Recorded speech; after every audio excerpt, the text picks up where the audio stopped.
What's going on, guys? Sensible Prepper Live here with Robbie Wheaton. So we have the Don and Robbie Show. The Don and Robbie The Show. Don and Robbie Show. We got Robbie Wheaton from Wheaton Arms. Makes some of the best Glock aftermarket parts on the market. Does all the Dagger aftermarket upgrades through PSA. And his flat face trigger is the best out there. And then the Robbie Wheaton YouTube channel. Yes, sir. Robbie's out there. So we'd love to have Robbie with us. And of course, got Sarah Mack over on the computer, monitoring questions, just getting ready for whatever you guys want to throw out there. And she will be taking those questions immediately. So you can ask them. We'll take a couple of breaks and you can ask them. Doesn't necessarily have to be related to the subject, but we really like to kind of keep it close and definitely about prepping. All right, guys. Today we're going to talk about something: sleeper sales in America. Yep. Sleeper sales in America. This has been going on for a good while. But before we really get started, and I didn't bring my little tools out here, but Exotac, best fire starting tools on the market. And they give a 20% discount using Sootch 00 with the link down below in the description. No, sorry. Sootch 20. Sootch 20. We got here early today, guys, so this may be a disaster. We were talking about that earlier. Well, everybody's early today. Everybody, it's going to be a total train wreck. Yeah, usually we get in here with our hair on fire. But Sootch 20, you get 20% off. The link's down below in the description. We really appreciate Exotac for sponsoring today's video, all made in Winder, Georgia. So, sleeper sales, what are they? Why do we have to be concerned about them? And we should be concerned about them. First off, sleeper sales are people that plan to do major things that cause disruption, that cause fear. I'm going to try to watch my adjectives because YouTube can kind of come in and blank, but mind your pronouns today. I think we all know. Yeah. I think we all know, with the current state that's going in the Middle East and with a lot of things that are happening, and the threats, the verbal threats from other nations and other groups, terror groups that are threatening the U.S. And so we need to be ready. And we need to look at some things. And we're going to talk today about some possibilities. And we're going to talk about some things that can happen. We're also going to be talking about things that you can do. We always like to do that. We don't just want to talk about all these things without giving you guys some solutions. That's right. If we're talking about a problem, there needs to be a solution to the problem. Right. For the individual. Right. Because otherwise it's just a state of fear. Now, one of the first things I want to say, guys, is we don't live in a state of fear. That's what their objective is, and we refuse to do that. But it also doesn't mean that you don't fear the lion. You can observe how beautiful he is, but you don't walk up and put your pet him. Mm-hmm. And so there is some wisdom in that. But guys, we will not bow to this kind of intimidation, and we need to be watchful and aware of what's going on. So, sleeper sales, they cause fear, they cause panic, they cause terror, they cause things that we don't, that disrupt our lives for their own objectives. And so we saw, of course, in Israel, and everybody has seen it. I know that Israel just released some detailed, unedited video, dash cam, surveillance video of that horrible day. And a lot of, and honestly, I've seen quite a bit of it, and it's gut wrenching. Mm-hmm. It really is. But what that does is it gives you an idea of what these people are capable of, and right now, which if you're on this side of standing with Palestine and all that, then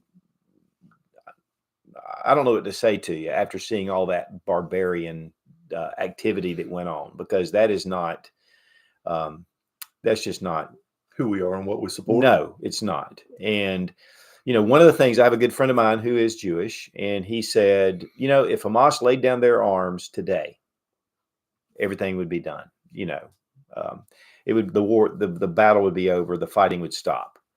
If Israel laid down their arms today, it would be a massacre. And guys, whatever you want to. That's just our stand on it. So, what are some potential problems that we have here in the U.S. and where do these sleeper cells come from? Right, exactly. Where do they come from? How do they get here? And that's one of the big things that we want to look at today. And one of the main areas that these sleeper cells come from is through our porous border that we have, our southern border. It's very easy for people to slip into our country, slip out of our country, but they can come in here. They can move around very freely because we are a free country. But they can come in illegally and move around our country very easily and meet up with other groups, other individuals to network for attacks.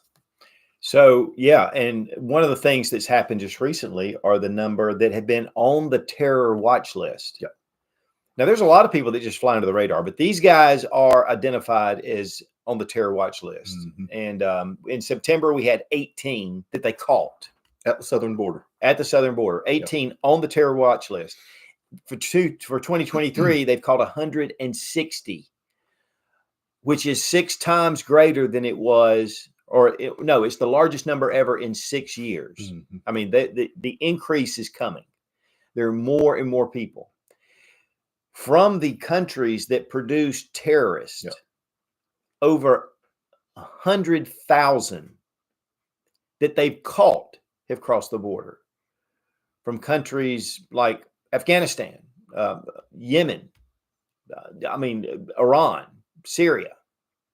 Turkey is one of the largest, but there are over 100,000 documented, and these aren't numbers we're pulling out of our hat. These are definite numbers. But then we have the getaways. That's right. Well, and just for example, the month of September, there were over 200,000 people that attempted to cross the southern border. And that's people from all different countries that attempted to cross our border. But there were over 200,000 people in September that attempted to cross the border into the United States. How easy would it be for someone that wanted to do terrible things in our country to just slip in with all of those people pouring through our borders? Well, we've had 1.5, and this is documented by the FBI, the Border Mm-hmm. Patrol. There's been 1.5 million people that have crossed the border that have gotten through without any stopping, right. no registration, nothing. 1.5 million. And they catch these on video cameras Mm-hmm. and different things where they can see it. So it's just being poured into. Now, guys, I don't know of really anybody that's sensible here in the U.S. that hasn't supported closing off the border. Mm-hmm. This is absolutely ridiculous. And and we're finally seeing a little bit of movement, but I'm afraid it's a little too late. Yep.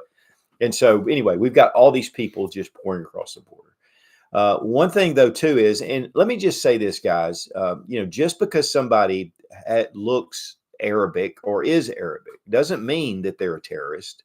It's not a matter of they're wanting to do harm. There's a lot of really good people that have come here that have been professionals, medical professionals, business, doctors, scientists, just workers doing whatever, finding a better life and embracing what we have. So this isn't just about those people from that area. It's not a racial push out, but obviously we've seen a lot of that coming from those areas.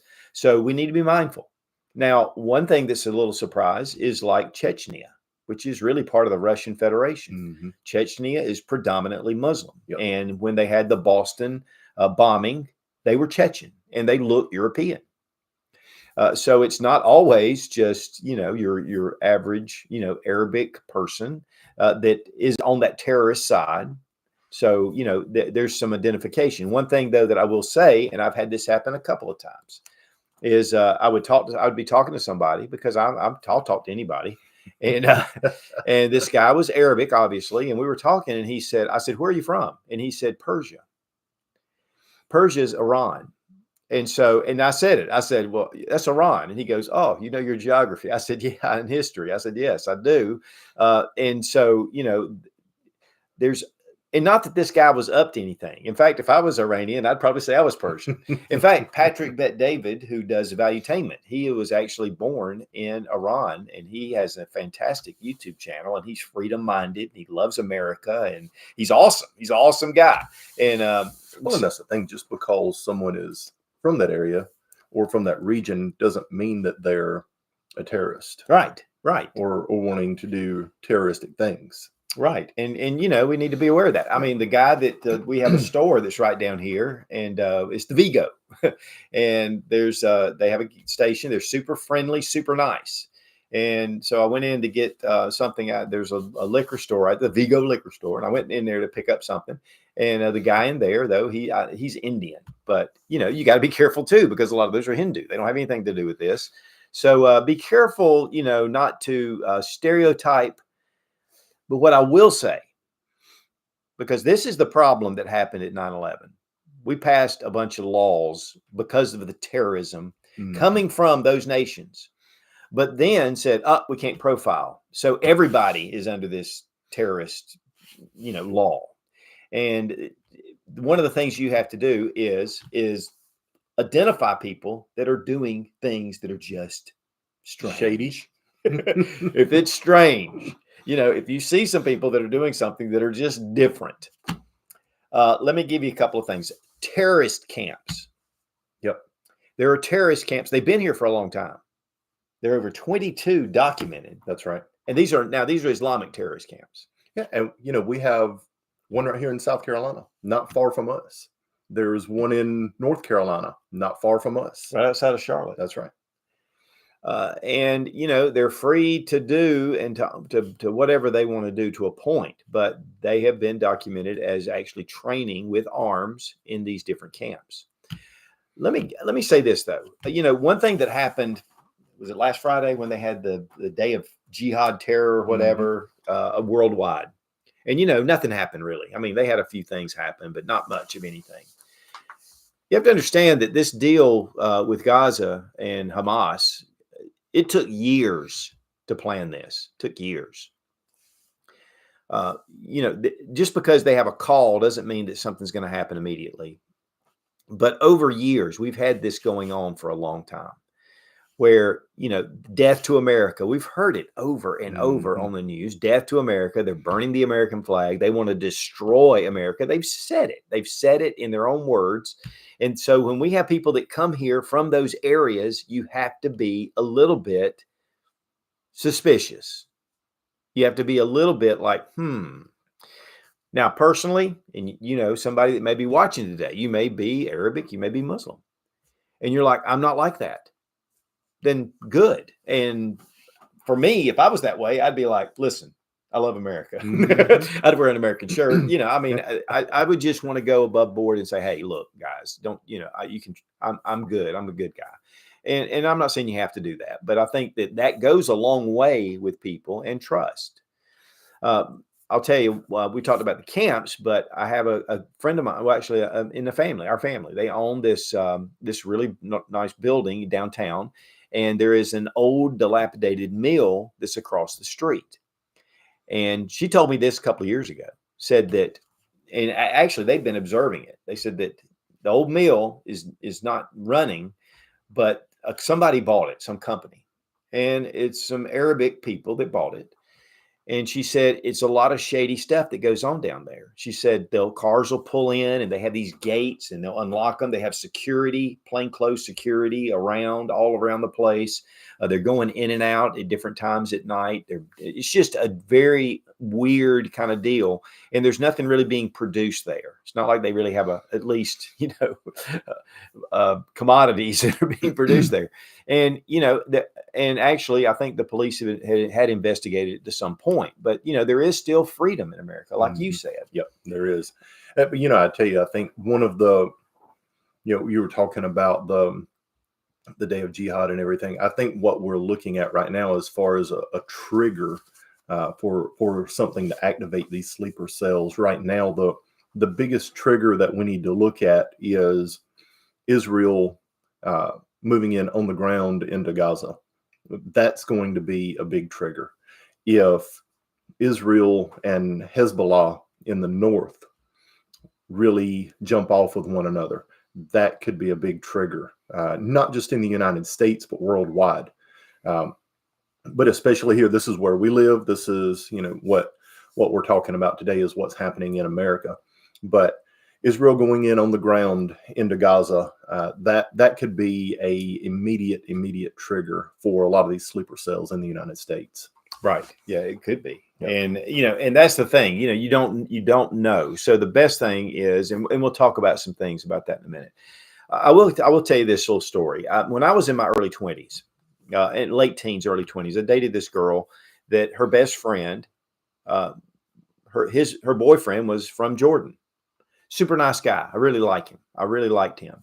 But it was funny at their house. It was always his friends coming in and out, running here, doing this, going in and out. And it was really just weird. I mean, they're free to do what they want to do, but it just made me hesitate. I thought about it. I was like, why are they so like secretive, talking over here? And then they get in the car and they go somewhere and they come back and they're like talking. And I mean, it was just really strange. Nothing ever came of that. But here's the thing. They were all students at a local college that we have here. They're all on a student visa.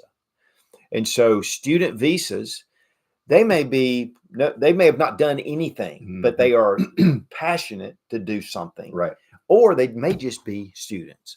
But the fact is to me, it's always watch for that unusual activity. I think one of the reasons why that we haven't seen more here in the U.S. is because a lot of times when people that typically have the Arabic look, which just is what it is, and they start to do things, people really notice. Mm-hmm. So, if you have a bunch of people coming into the gun show and trying to buy guns on the side or doing, people notice that and they're more cautious. And I think that's actually helped in some ways. If you're that way and you've had issues before, I apologize. But, you got to understand that people in general are concerned about things. Now, also work visas, people coming into the country and working. So there's a lot of people that are here just legally, that are just people. And, you don't necessarily know really their background or what their thing is. Now, one thing, I think it was during President Obama's administration when he was letting a lot of people coming in from different countries. And one of the things that this guy from Morocco, he wrote a letter to Obama and he said, I am Muslim. I live in Morocco. Morocco is a country that is a moderate Islamic state. We're more secular. He said, so out of all the countries, we're probably more benign than others. He goes, but since I was a child, we have prayed for the destruction of the West every day. Yeah. So with that being said, we're going to go to some questions here in just a second. I'm going to give Sarah Mac a minute to get it together. But guys, there are people that are around that are doing things. I think the big thing is not to be too suspicious, but to observe. And if things are starting to look strange and people are doing things that are just different, to at least be aware of it. And we're going to talk a little bit more about this on what to do. But, the FBI has a hotline that you can call. I didn't put the number down or anything. Or even your local government, where if you have somebody, like if you have a group of young men that, might be hanging around the water treatment plant or the treatment water, whatever, you might want to take note of it. So let's go to some questions. Luke Kennedy says, do you have video for first time preparing with a baby? We have an 8-month-old firstborn. Wow. Well, I've been through that 3 times, so I definitely understand. The big thing is, and it goes that with anyone, it's like me with elderly parents. I mean, my parents live next door and, that could be a very big situation. I think making sure really that you have the basic necessities and the things to take care of that baby there at home. And guys, again, bugging out is really it is the last ditch effort. You should really plan to stay in where you are unless you live in a tightly urban area. Right. That really limits a lot of your choices. But then again, it also can build a community. So I think the one thing I would do is to make sure that, you had and I don't know if you're using formula or whatever, make sure you have a good supply of the things that you need. Make sure you have a good source of water. And, again, you may live in an apartment, you may live in a house, you may live out in the country, you may live in a city. And it varies for all those things. But make sure you just have the supplies for survival for that child and the things, and have a backup to it, not just, oh, we're out, I got to go get some. Have some put back. One of the big things that I would look at with an 8-month-old, what's one of the biggest things you go through? Diapers and formula. Baby's going to eat, baby's going to poop, rinse and repeat. Diapers are going to be one of the things that you're going to run out of very quickly. Look at getting some cloth diapers and the little rubber overgarments for that, because you can wash them and reuse those. When diapers run out, you're still going to be able to go back to your cloth diapers and be able to use your cloth diapers. That's a great point.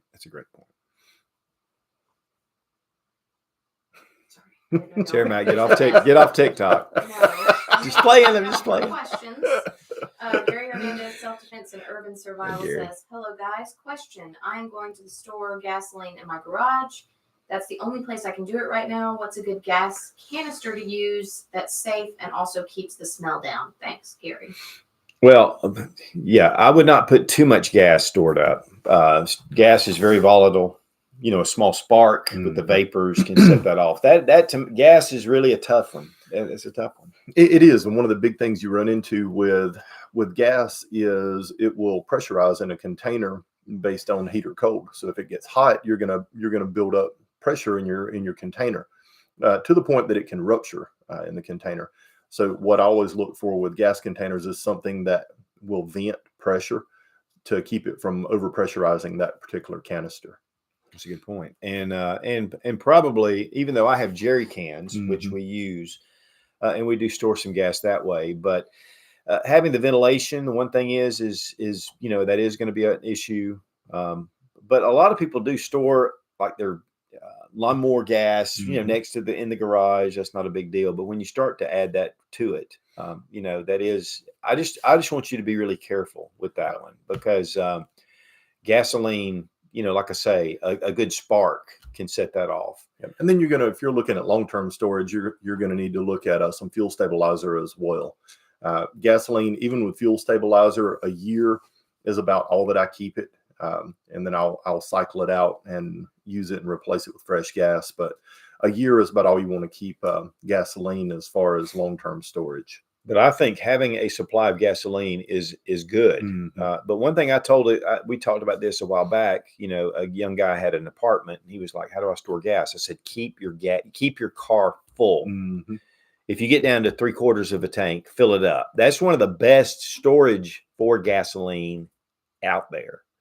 And if you have other vehicles that you're not even using, keep them full, and then you can siphon it out if you need to. And one thing I've done, in fact, just recently, I got some siphons where I could actually, some extras. I had one that was kind of old, and I bought some extra siphons that I could siphon that gas out with, or water or anything else. And one thing that you want to look at as well is really keep an eye on what's going on in Israel. If you start seeing things popping off with any kind of ground game over there, there's a good chance that it could limit our fuel supplies in the United States because of ship travel with oil being transported from the Middle East to the United States. Those ships could be held in port, and it could limit our fuel supplies here in the United States. So definitely keep your cars full, keep some spare gas on hand, even if in the short term, until we kind of see what direction things are going to go. Well, and unfortunately, the federal government has been dipping into our emergency strategic reserves. So to bring prices down here in the U.S., but it makes us really vulnerable. And so the more the U.S. military ramps it up, the more we need those resources, that fuel, and which will hinder civilian use, because the priority is going to be the military. So that could actually be a real issue, because Biden keeps dumping out these reserves to keep the prices down and limiting production here in the U.S., which is a recipe for freaking disaster, which that whole thing's been a disaster. Kim Harris asked question, do you have any ideas about raising rabbits and keeping them safe from predators? Yeah. Well, rabbits do well in rabbit setups, where Yep. you can have a rabbit in the cages and they're above ground. Yeah, we've always done raised pens with Raised ours. pens. That's what I was do our pens about 4 feet off the ground. You can put wire up under the pens to prevent animals from climbing up and getting up to the pens. But raised pens are going to be one of your best bets. It's going to keep coyotes and your non-climbing animals away. Raccoons and things like that will still be able to climb up and get on the pen, but use a good chicken wire. And you can even double up on your wire and make it really difficult for any kind of predator to break into your pens. Right. Yeah, because anything you have, even dogs, Yep. Dogs will kill rabbits and chickens Yep. for that matter. And it's not a bad idea if you can to actually fence in your pen itself. So you build an outer fence around your rabbit pen area to keep, like you were saying, to keep dogs and things like that out of your pen area. But rabbits, that is an excellent source because they multiply so quickly. Like rabbits. Yeah, like rabbits. Michael Bailey asked, I know that wool blankets have a variety of uses and are very durable, but my wife pointed out some wool blankets, like at Bucky's, that are blended with alpaca and cotton. How might that compare? Well, the cotton, and you can expand on this, but the cotton's going to absorb more water, and really what makes wool blankets so good is it just it keeps the water and it gives you more insulation, that will hinder the insulation properties if it gets wet, which with wool it doesn't as much. One of the things that we've kind of switched to from wool is more toward the polar fleece. Polar fleece is water resistant. It doesn't retain moisture. It doesn't retain water, and still gives you a lot of the properties that you get from wool. If you go on a lot of your whitewater rafting trips, they'll give you polar fleece to wear while you're whitewater rafting because it repels water but still keeps you warm. Hunting and Stuff with J&J asked, I think sleeper cells have been here longer than just recent problems with the border. Do you agree? Oh, yeah. 100%. Yeah. Well, and it was like we were talking about earlier. I mean, I was in my 20s. This was when the Iran hostage situation was going on. I believe that these guys were maybe not acting on it, but they were ready to act on things. I think they were going into different areas, looking to see different vulnerabilities. I mean, that is one thing that can happen, at all times, is they're finding the infrastructure problems and the vulnerable points. I mean, you think about rail service with the tracks that go. I mean, there was a guy just recently caught trying to tear up a train track.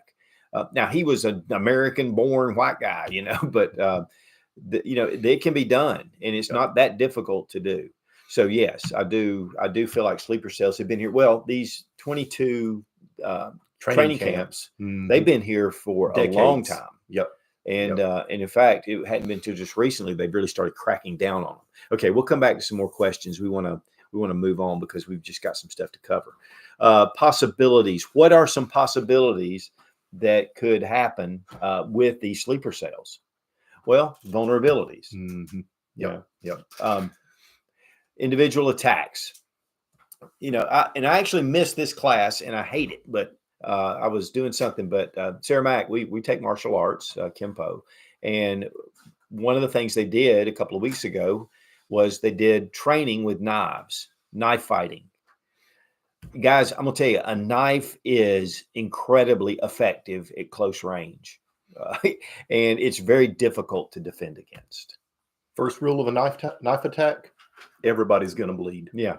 I mean, and really with somebody that has some skill with it, it's very difficult to defend. One thing that I would recommend is anyone, if you have any kind of suspicion that somebody might have ill will, and they're in an area, is to get out. Yeah. You're exactly right. The best defense with a knife attack is distance. Distance is your friend. Yeah. Distance. Any kind of separation that you can get from someone with a knife is going to definitely increase your chances of survival. Whether you're skilled with a knife or not, it's no matter how skilled you are with a knife, everybody's going to end up getting cut in a knife fight. Right. So, but these individual attacks, that is one of their preferred ways for these just, individual attacks, and definitely active shooting situations. That could be definitely up there. We had seen some of those in the past. So active shooting situations, bombings, which we typically don't have here like they do in the Right. Middle East. But one thing to go along with bombings that concern me even more, because a lot of our bomb making materials that you can access on the free market in the United States are pretty heavily monitored. But one thing that is not is chemical attacks. And chemical attacks are one thing that concern me more so than even bombings, because a lot of the materials that you can get or that you would use for different types of chemical attacks are readily available anywhere in the United States. Chemical attacks are something that concern me greatly. And guys, the thing is about these sleeper cells is they live, breathe, and eat this kind of mentality of just disruption and knowing these things, knowing the chemicals. And they live in our area. They live in our community. They know where they can buy these things. They know where these materials are readily accessible. And that's a big concern. Right. And then too, just damaged, vehicles, we saw this a couple of times in France. That one van ran over just tons of people. And, we've got our holiday season is coming up. So we're going to have lots of gatherings. We're going to have lots of people at parades, Thanksgiving parades, Christmas parades, a lot of different events that we have coming up with our holiday season, where we're going to have large gatherings of people.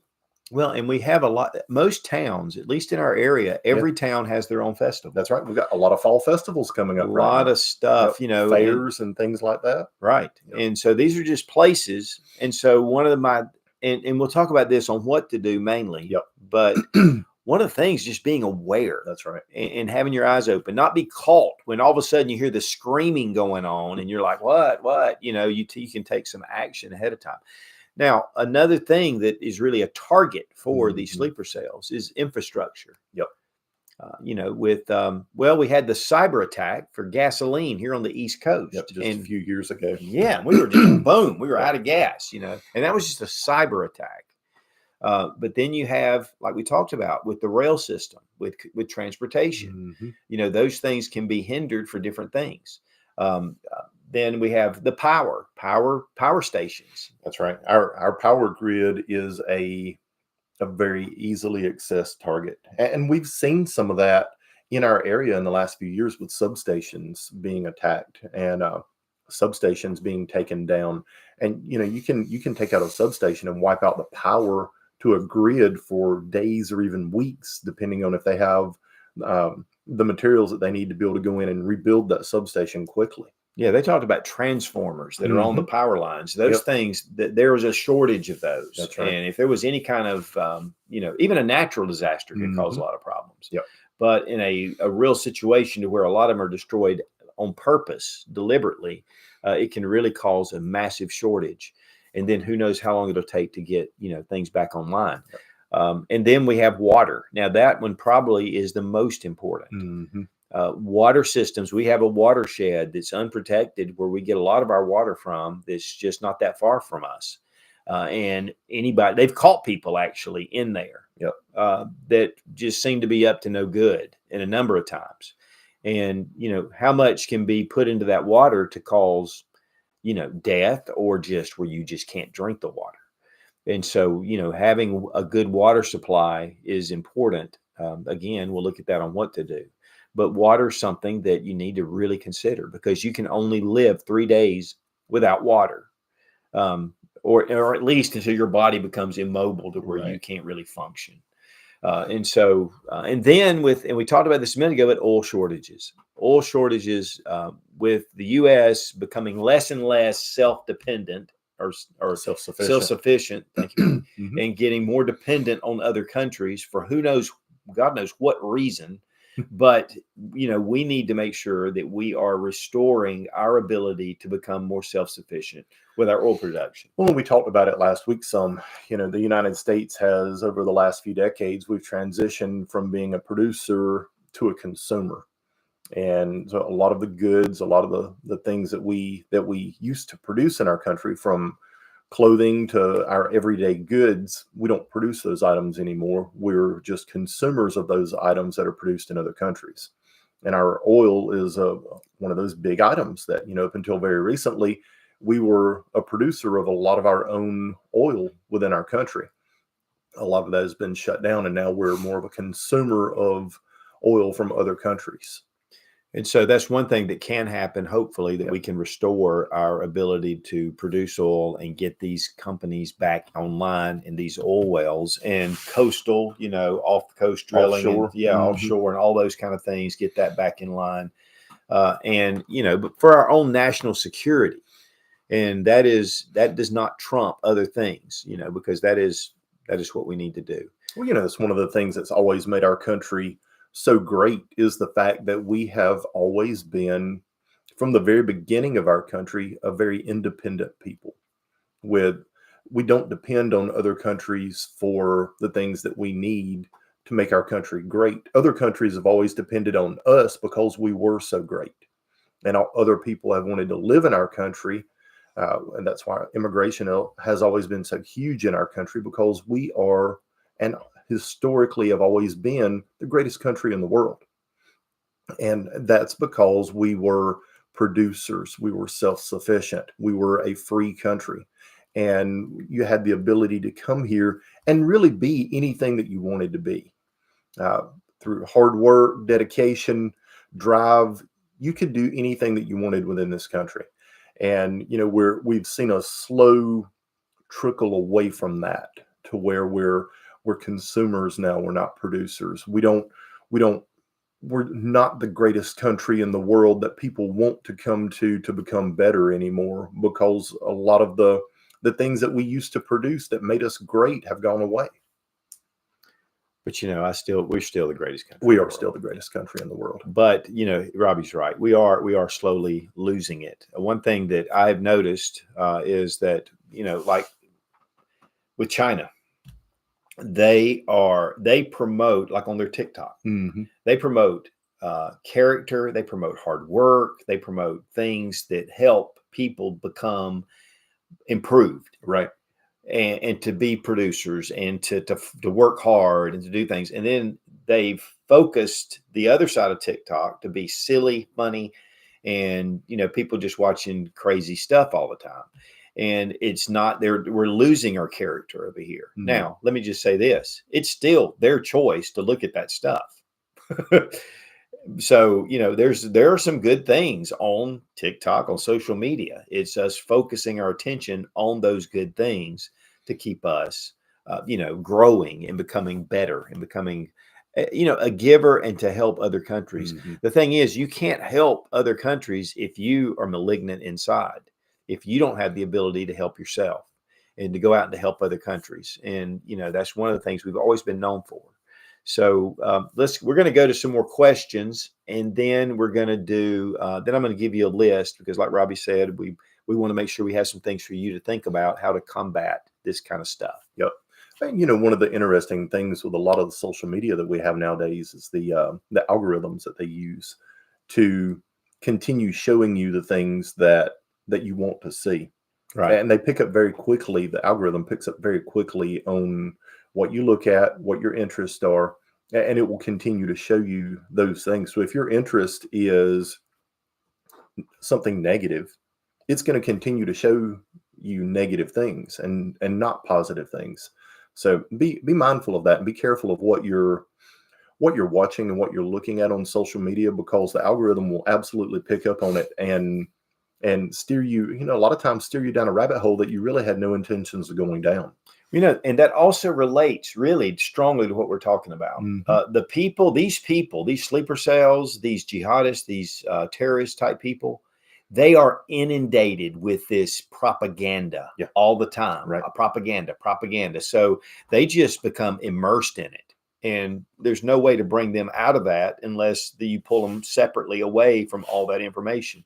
That's one of the things over the years that we've seen, is that some of these homegrown terrorists that have accepted this kind of stuff, they get online and they start looking and are being fed this propaganda to think that this is the right way to do it, right? To become all the way to be suicidal for their cause. And that is a scary thing. All right, let's go to some questions, and then we're gonna talk about some solutions. Duct Tape Pilot asked, based on this info, how should we change our preps? I don't think that.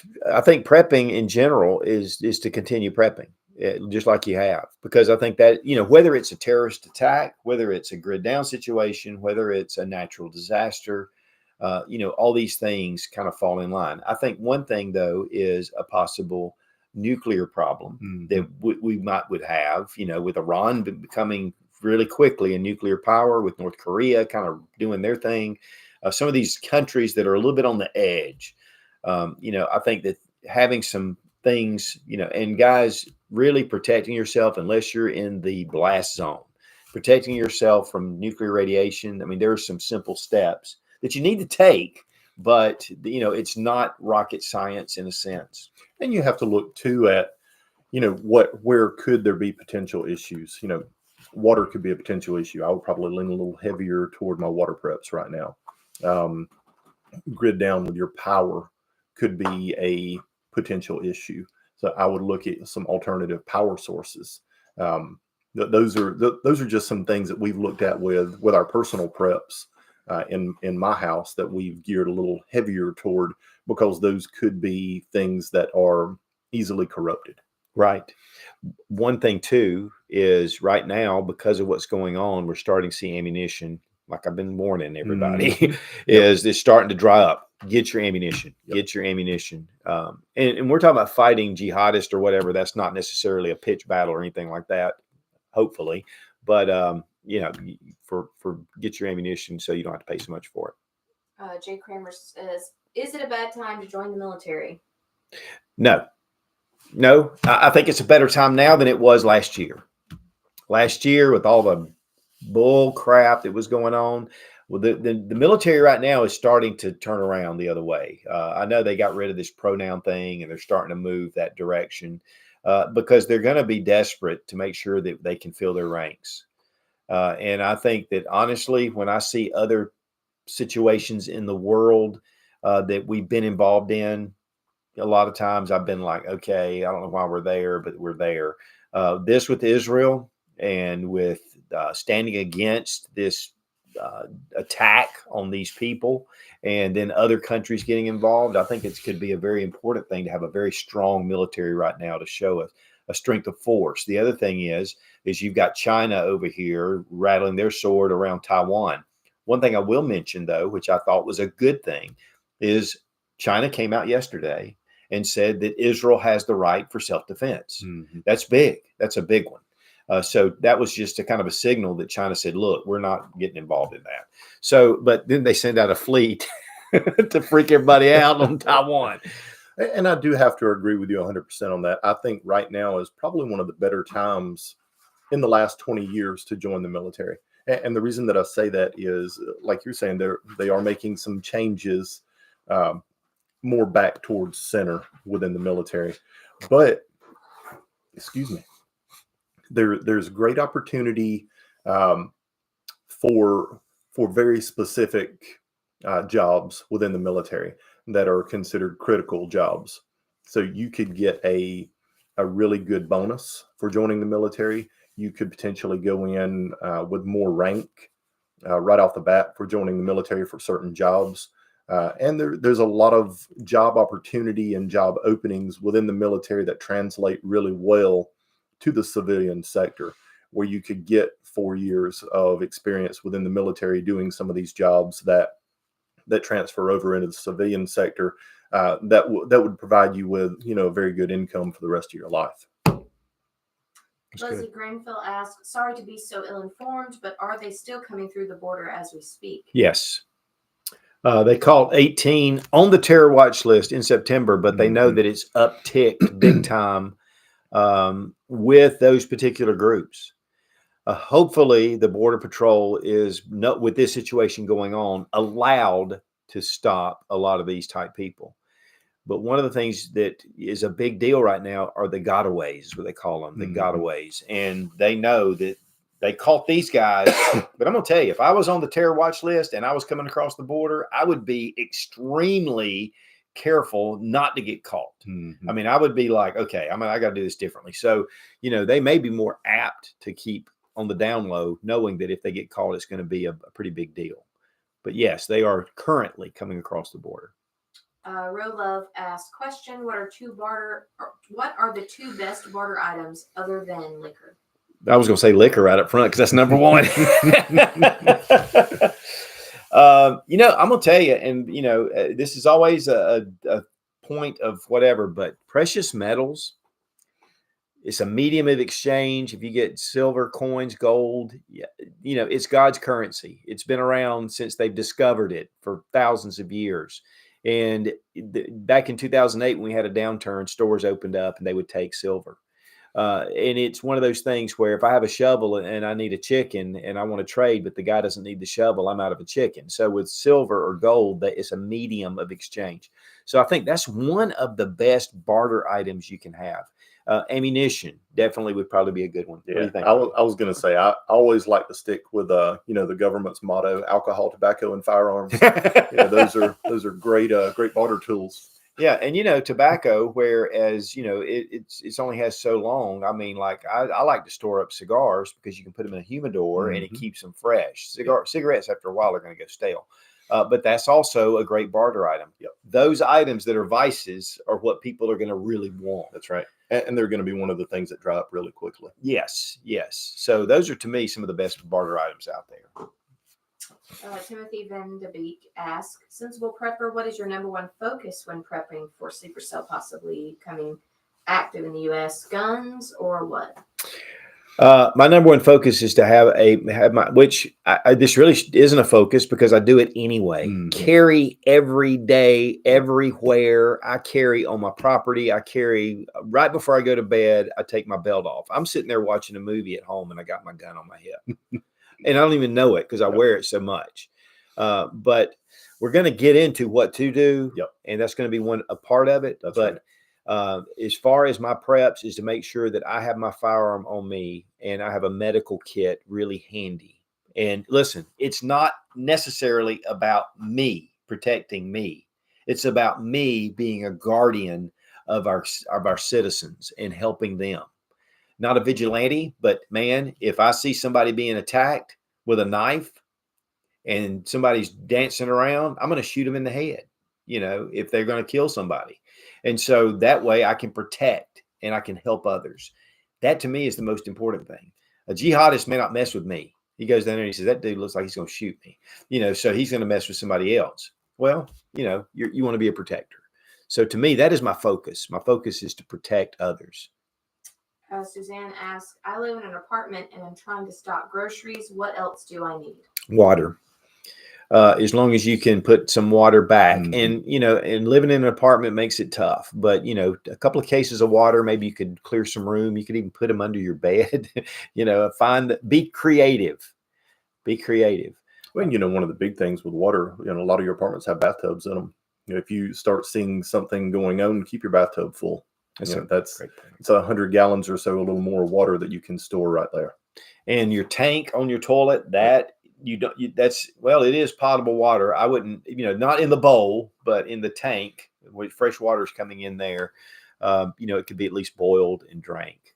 And your hot water heater, if you have a hot water heater, that's not one of the propane, just the straight ones. But water is vital. Water is number one, and having food, is definitely number two, and some medical supplies, and some way to defend yourself. You're right. Food is number two eventually. Well, water is number three. Overland Assault says 9mm and 5.56 ammo, best ways to store and preserve it. Thank you, and keep the content coming. Stay safe and God bless. Yeah, ammo cans. Your military surplus ammo cans are, to me, I still think one of the best ways that you can store ammunition long term. They're sealed. You can throw a desiccant pack in there just to prevent moisture from getting in them. But moisture is the number one killer of ammunition. If it gets wet, it's gonna degrade your ammunition or deactivate your primers. So ammunition cans, desiccant pack.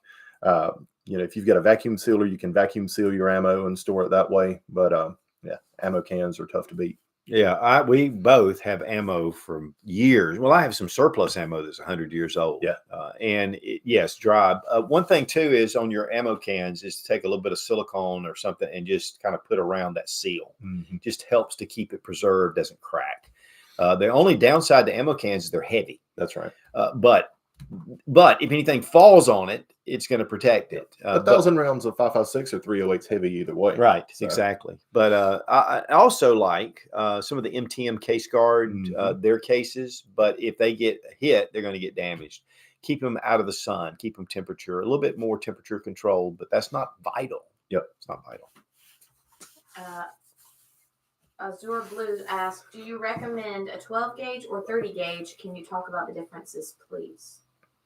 12 gauge or 30 gauge? Shotgun. I think she meant 30 caliber. 12 gauge shotgun or 30 caliber rifle. Yeah, there's 36 gauge. Well, let me just say this, just to kind of, we'll look at both. And Robbie will agree with this. 12 gauge is hands down the shotgun. If you're going with a shotgun, yep, 12 gauge, because ammunition's so readily available for right. it. You know, I'm not a fan of obscure calibers, simply because there's some great obscure calibers out there that I love, but I don't have them because it's very difficult. If you're not reloading for them yourself, it's very difficult to get ammunition. So the 12 gauge, because I can walk into any big box store across the nation and buy 12 gauge shotgun shells, except maybe California. But not sure about that.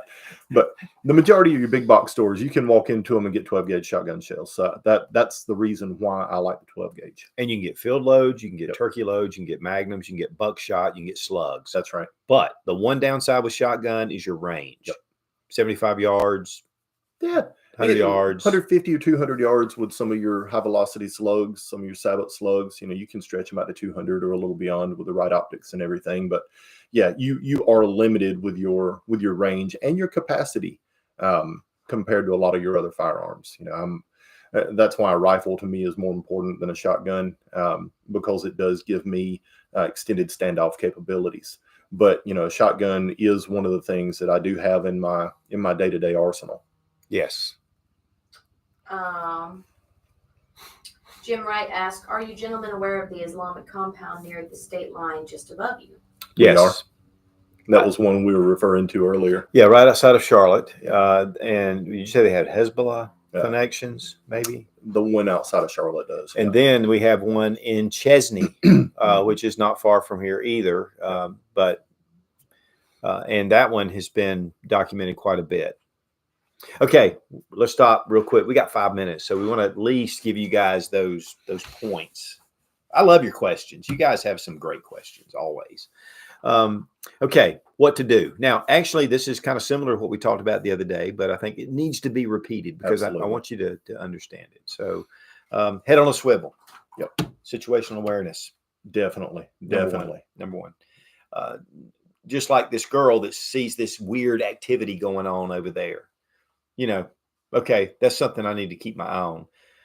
Not because they're Arabic, but because they're doing some things that are weird. They're doing some stuff that's just strange. Well, you know, just little things like when you're pumping gas in your car, don't stand there staring at the back window of your car, daydreaming 1,000 miles away about things that you wish you were doing other than pumping gas and spending all your money on it.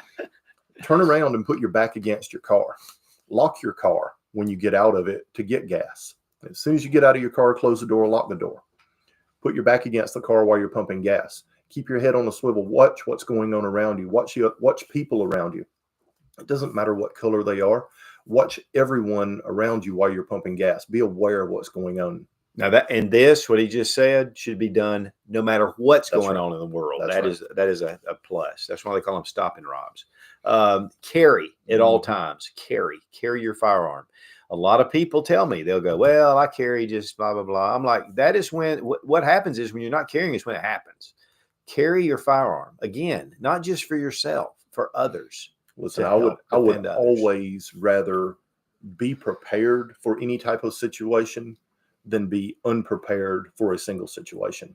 Yeah, right. That's a good point. You always want to be prepared for whatever. You know, it's the Boy Scout motto. You know, I used to be a huge supporter of the Boy Scouts, and I'm not anymore because of some things that they've done. But one of the things that I learned very early on when I was young in the Boy Scouts was be prepared. Okay. And I mean, that goes to everything in life, but especially to what we're talking about today. Be prepared. Water supplies. Water is vulnerable, and you need to make sure that you have some water supplies put back. It doesn't have to be, water tanks, 250-gallon water tanks. But for right now, make sure that you have some extra water put back. Yep. Medical supplies, and have them with you. Mm-hmm. There are ankle rigs that you can set up. I know Warrior Poet John Lovell and I did a review on it. It has a great ankle rig setup. That trauma kit does you no good if it's laying in your floor in your garage. Right. Yeah, it needs to be in your vehicle. Yeah, at least in your vehicle. If even better, if it's on you, Yep. At least have a tourniquet. Tourniquets are fairly easy to carry. Mm-hmm. Your car filled up with gas.